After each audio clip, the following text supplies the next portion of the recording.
Hello guys, welcome to another review. Today we're reviewing a lens, the Tamron 24-70 f2.8 DY VC USD G2. God, this is a mouthful. I feel that these names are getting longer and longer with time. Anyway, I was thinking I'm gonna make when I start making more lens reviews. I always have lenses that I buy and sell, and I thought it was a shame that I don't actually review them enough. I always thought there was a lot of lens reviews going around on YouTube, but then again, to be honest, I feel like some of these lens reviews are not very biased. I mean, I'm getting my lenses, I'm buying them, I'm paying for them, and I'm not biased at all. So if I don't like a lens, I would just say I don't like it.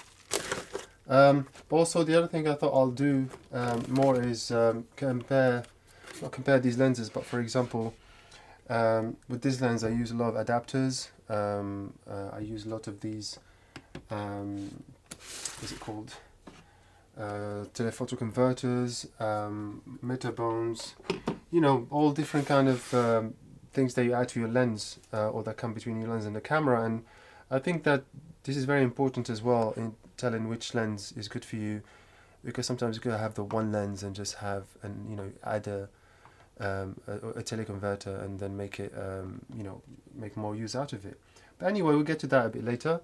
So first of all, talking about this lens, I'm gonna put the box away. Actually, just to show you what's in the box, I don't like to do these useless unboxing videos.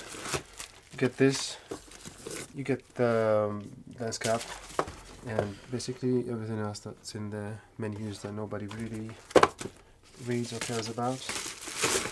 And what's ironic is that when you sell your lenses second-hand, people ask about these things, so I never understood that, to be honest.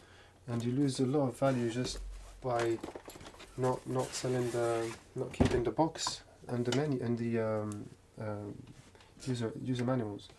Anyway, so verdict on this lens. First of all, I love it. Really good lens. The irony is I just sold it today on eBay. That's why I want to make a review just before I pack it and sell it and send it away tomorrow. But the reason I sold it is not because I don't like it. I'm honestly really happy with this lens. But then I found myself using this, my trusty Canon 24-70 f 1.4.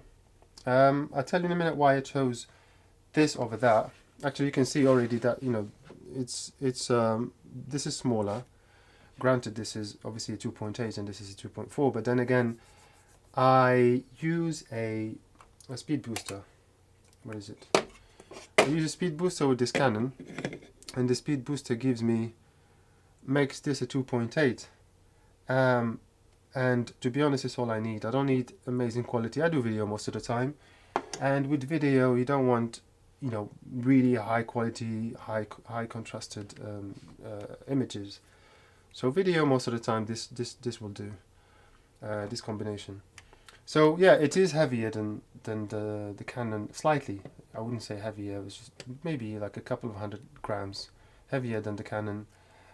Pretty much the same, to be honest, except here the Tamron has the focus ring down here and the extension, the focal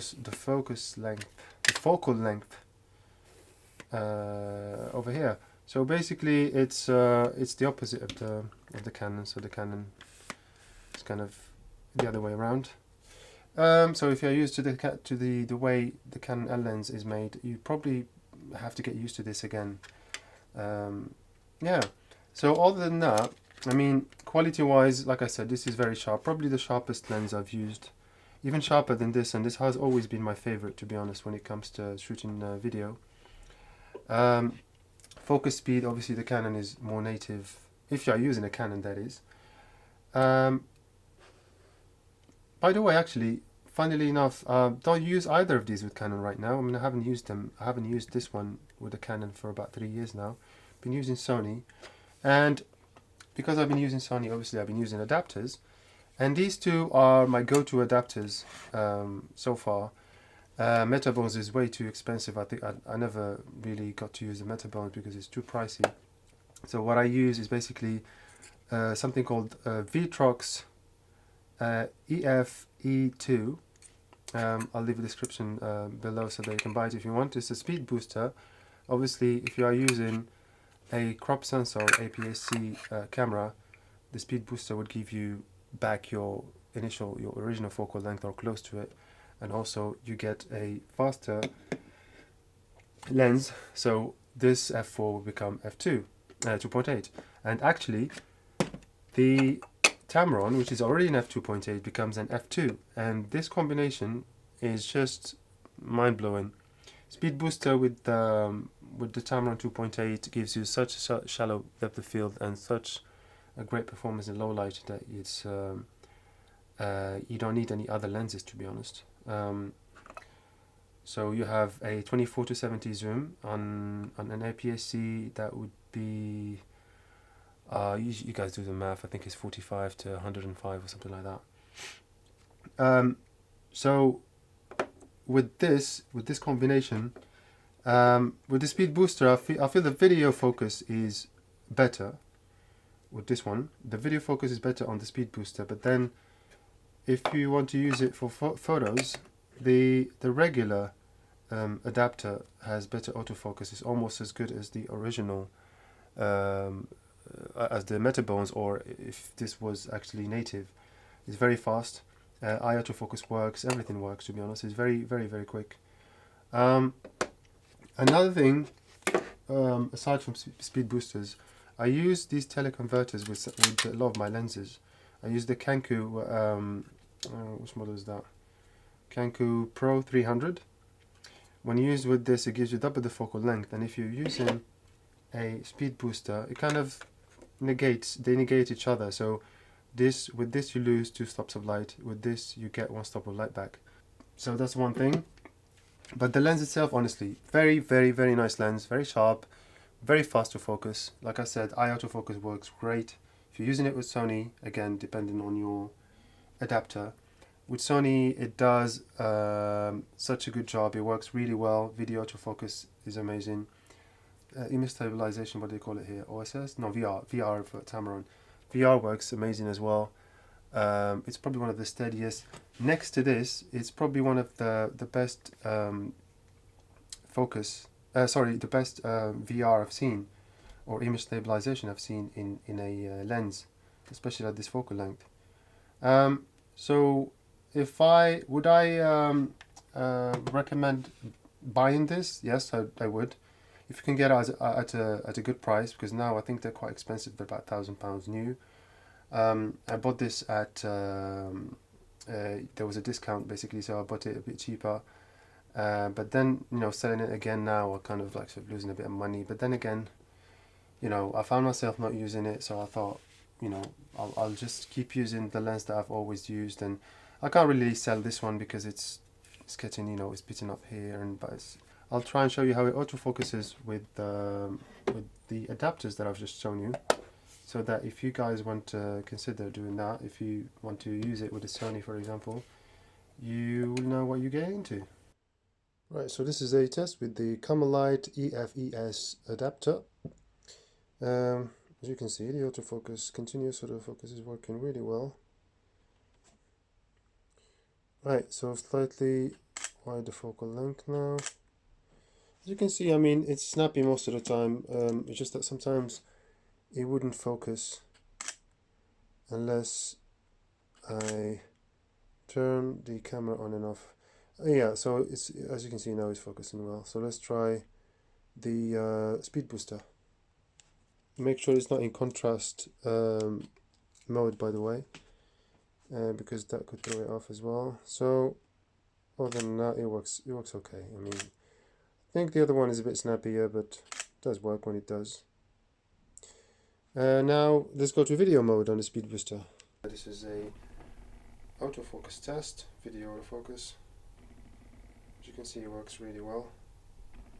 This is using the speed booster at 2.0, so that's 2.8 plus speed booster, which gives you a bit more focus and a bit more light and depth of field, as you can see here as well. 2.0, the ISO is 640 and the shutter speed is 1/50th standard.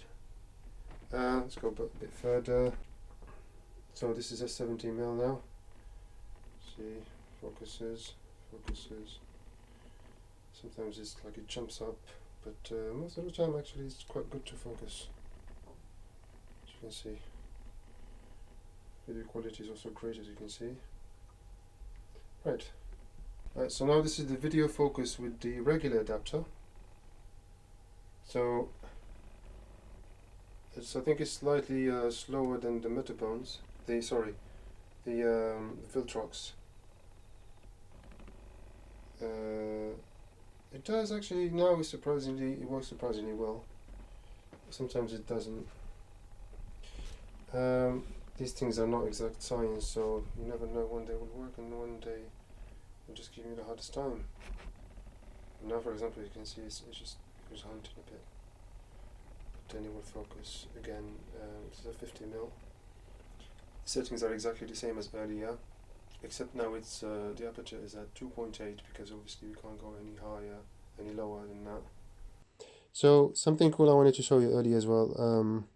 Like for example, I'm at 2.8 now, which is normally the lowest that this lens would go, but then with the speed booster I can go up to 2.0, which is a lot of light.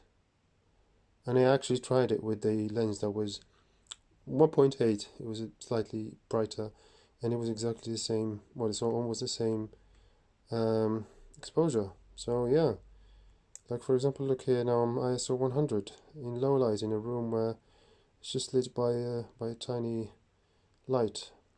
So this is one of the good things about having a speed booster. It gives you more light. Of course, it only works with crop sensor, or obviously if you have a camera that is both crop sensor and full frame, it will work in crop sensor mode. So my conclusion is, to be honest, if you can buy this lens, if you can afford it, buy it. Great lens. Now when it comes to obviously using adapters, it's up to you and what you can afford as well. I mean, I have these two, they've been good enough so far. I will link in the description below which adapters I'm using. So that's it. Yeah, I hope you guys like this, and so if you guys subscribe, I'll be happy to. Well, YouTube will let you know when the next video comes up. All right, bye.